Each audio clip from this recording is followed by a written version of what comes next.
Hello everyone, got 4 dirty jokes for you today. So 2 deaf people fell in love and decided to get married. They were very happy together and enjoyed each other's company, but they struggled to communicate in the bedroom. They tried using sign language, but it didn't work well in the dark, always leaving them frustrated and confused. One day, the wife had an idea. She wanted to come up with a way for them to communicate their desires to each other more easily. She suggested they use simple signals that they could understand and respond to, even in the dark. The husband was intrigued and asked his wife what kind of signals she had in mind. She signed back to him, "How about if you want to make love to me, you reach over and squeeze my left breast 1 time. And if you don't want to make love, you reach over and squeeze my right breast 1 time." The husband was impressed with his wife's solution and agreed to the plan. But he also had an idea of his own. He signed back to his wife, "That's a great idea. But how about if you want to make love to me, you reach over and pull on my wiener 1 time. And if you don't want to make love, you reach over and pull on my wiener 50 times. One sunny afternoon, 2 women headed to the golf course for a friendly game. They were both avid golfers and enjoyed spending their afternoons playing on the greens. As they arrived at the first tee, they noticed that there was a group of men playing on the next hole. The women greeted the men and waited for them to finish before they could start their game. The first woman stepped up to the tee and took her shot. However, as soon as she hit the ball, she realized that it was heading straight towards the group of men on the next hole. One of the men saw the ball coming towards him and tried to move out of the way, but it was too late. The ball hit him, causing him to fall to the ground, rolling around in agony, clutching his hands together to his groin.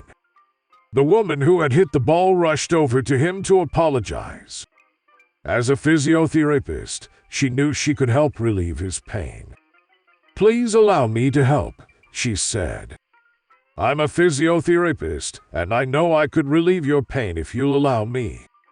The man was still lying on the ground, clutching his hands to his groin, but eventually, he agreed to let her help. The woman gently took his hands away and laid them at his sides.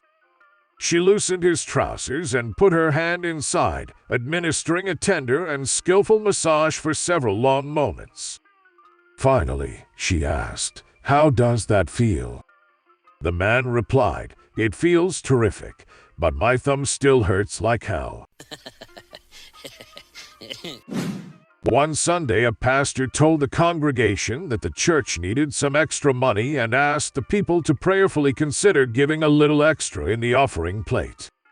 He said that whoever gave the most would be able to pick out 3 hymns. After the offering plates were passed, the pastor glanced down and noticed that someone had placed a $1,000 bill in offering.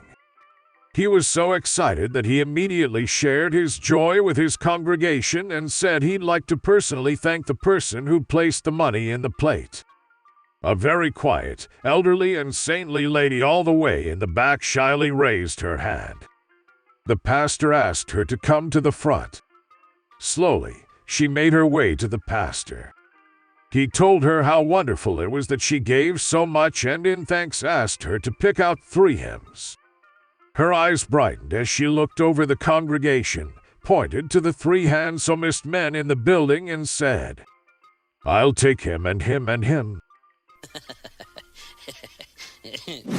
So there were 2 senior gentlemen who worked at a sewage treatment plant. They had been friends for many years and had worked together at the plant for over a decade. One day, while they were on their lunch break, one of the guys went off to grab some food while the other stayed behind. As the first guy was eating his sandwich, he noticed that his friend hadn't returned yet. He decided to go back to the plant to see what was taking him so long. When he arrived, he saw his friend standing above a vat of sewage with a long rake in his hand. "What are you doing?" he yelled, horrified at the sight. My coat fell in. His buddy yelled back, pointing to the vat of sewage. The first guy was even more horrified. You're not really gonna wear that again, are you? He said worriedly. No, no. Gosh, no, said the old man reassuringly. I have to get it back though. My teeth are in the pocket.